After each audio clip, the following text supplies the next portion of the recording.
तो हेलो दोस्तों, welcome to my channel. और ये वाला जो चैप्टर है वो बहुत ज़्यादा मज़ेदार चैप्टर होने वाला है, क्योंकि ये चैप्टर एक बंदर के बारे में है और उस बंदर का नाम होता है टोटो।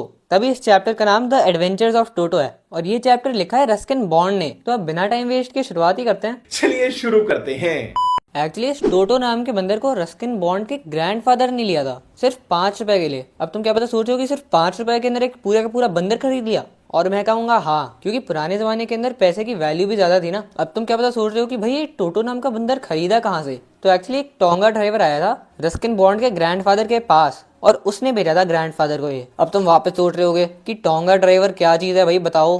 एक्चुअली टोंगा ड्राइवर एक टाइप का एक ड्राइवर सा होता है जो एक बैलगाड़ी चलाता है और बहुत सारे जानवर रखता है अपने पास। अब वैसे टोटो दिखने में तो सुंदर था, उसके आंखें भी चमकती थी और उसके दांत भी बहुत ज्यादा वाइट थे। लेकिन जब वो स्माइल करके अपने दांत दिखाता था ना आंटियों को, तो आंटियां बहुत ज्यादा डर जाती थी और वो सिर्फ टोटो के दांत को देखकर भाग जाती थी वहां से। लेकिन जो उसके हाथ थे वो तो बहुत ज्यादा ड्राई दिखते थे और ऐसा लगता था कि उसके हाथ जले हुए हैं। उसकी पूंछ जो थी वो उसके तीसरे हाथ की तरह काम कर देती थी। वो अपनी पूंछ को बहुत चीज़ों के लिए यूज़ कर लेता था, जैसे पेड़ से लटकने के लिए, चढ़ने के लिए और चीज़ें उठाने के लिए भी।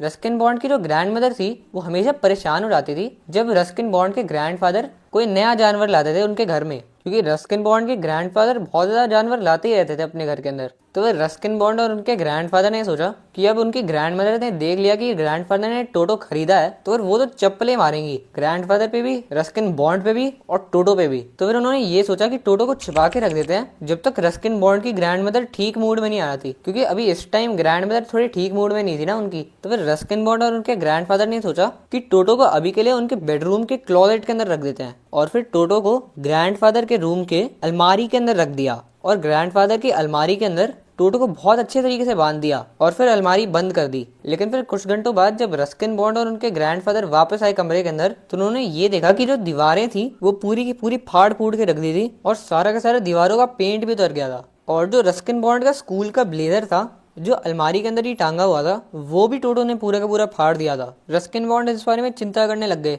कि अब उनकी ग्रैंड मदर क्या कहेंगी। लेकिन जो रस्किन बॉन्ड के ग्रैंडफादर थे वो परेशान नहीं हो रहे थे, वो तो बल्कि खुश लग रहे थे, क्योंकि अब उनको पता चल गया था कि टोटो कितना ज़्यादा चालाक है। वो कहते हैं कि उनको इतना ज़्यादा चालाक लगा टोटो कि अगर उसको ज़्यादा टाइम दे देते हम तो वो पूरे के पूरे ब्लेजर के टुकड़ों से एक रस्सी बना के बाहर निकल चुका होता है रूम के। लेकिन अच्छी बात ये थी कि वो रूम से बाहर नहीं निकल पाया, वरना उनकी दादी को पता चल जाता ना कि वहाँ पे एक बंदर भी रह रहा है उनके साथ। फिर जब ये पता चल गया कि टोटो बहुत ज़्यादा चालाक है, तो उसको एक बड़े से पिंजरे के अंदर बंद कर दिया, सर्वेंट्स क्वार्टर वाले रूम के अंदर, जहाँ पे रस्किन बॉन्ड के ग्रैंडफादर के बहुत ज़्यादा जानवर रहते थे। उनके पास बहुत ज़्यादा जानवर थे, एक कछुआ था, 2 खरगोश थे, एक स्क्विरल थी और कुछ देर के लिए तो उनके पास एक पूरा का पूरा गोट भी था। और मैं गोट से ग्रेटेस्ट ऑफ ऑल टाइम की बात नहीं कर रहा जैसे रोनाल्डो या मेसी, मैं बात कर रहा हूँ यहाँ पे बकरी की। अब टोटो को रख तो दिया था बाकी सारे जानवरों के पास, लेकिन टोटो इतना ज़्यादा शैतान सा था कि वो बाकी सारे जानवरों को सोने तक नहीं देता था। तो जो रस्किन बॉन्ड के ग्रैंडफादर थे जो अगले दिन देहरादून जा रहे थे, उन्होंने सोचा कि टोटो इतना ज़्यादा शैतान है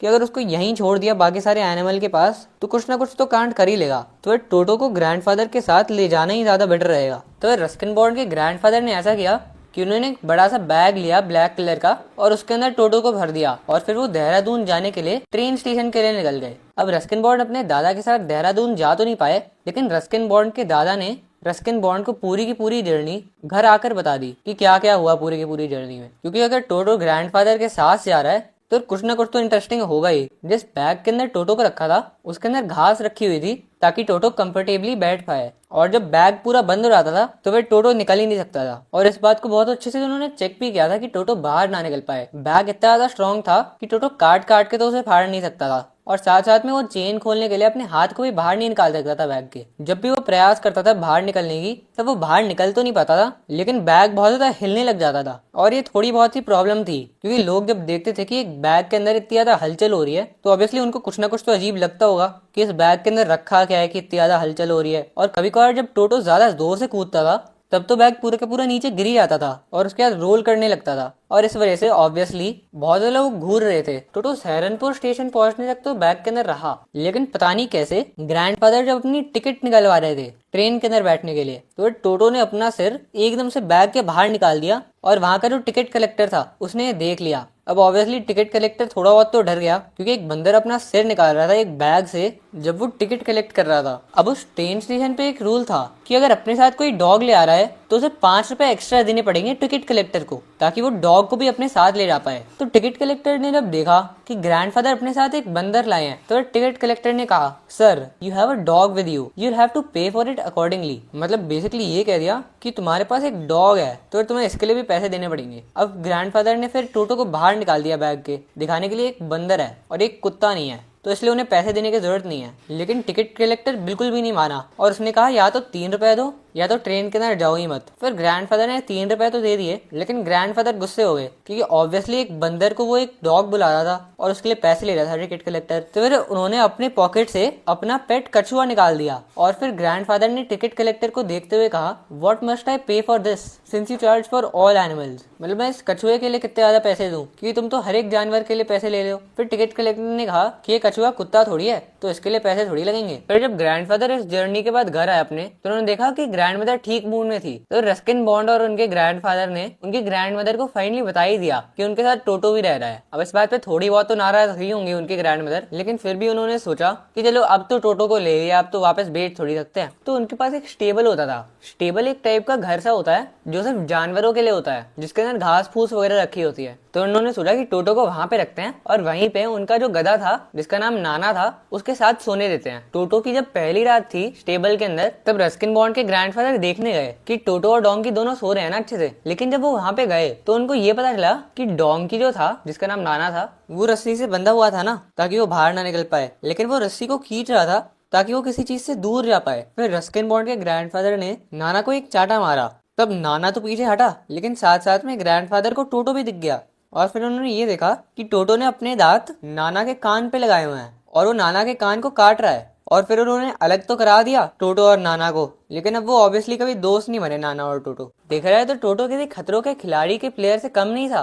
जब सर्दी का मौसम होता था तब रस्किन बॉन्ड की दादी टोटो के लिए एक बड़ी सी कटोरी लेती थी और इसके अंदर गर्म पानी भर देती थी और फिर वो कटोरी टोटो के पास छोड़ देती थी ताकि टोटो उसके अंदर आराम से नहा ले। अब टोटो इतना ज्यादा चालाक था कि वो पहले पानी को छूता था ताकि वो चेक कर पाए कि पानी कितना ज्यादा ठंडा या गर्म है, और अगर उसको लगता था कि पानी गर्म है तो वो उसके अंदर डुबकी ले लेता था और फिर वो आराम से अपने हाथ में सोप लेता था और सोप को भी अपने हाथों और पैरों में रगड़ के पूरा अच्छे तरीके से नहाता था। फिर जब पानी ठंडा हो जाता था तो वो जल्दी से उठ के जो उनके किचन के अंदर आग थी उसके पास चला जाता था ताकि वो ज्यादा ड्राई हो पाए। मतलब टोटो इतना ज्यादा इंटेलिजेंट था और अगर कोई उस पर हंस देता था जब वो अपनी नहाने की प्रक्रिया कर रहा होता था तो फिर टोटो की फीलिंग हर्ट हो जाती थी और फिर वो बात के प्रोसीजर को आगे कैरी ऑन नहीं करता था। मतलब वो बात को वहीं छोड़ देता था और वो फिर नहाता ही नहीं था। लेकिन ये जो इसकी चालाकी थी वो एक दिन उसकी जान भी ले सकती थी। एक्चुअली एक दिन रस्किन बॉन्ड की दादी ने किचन की केटल ली थी और उसके अंदर पानी भर दिया और उसके बाद उसको स्टोव के ऊपर रख दिया ताकि वो गर्म हो रहा है, ताकि वो चाय बना पाए।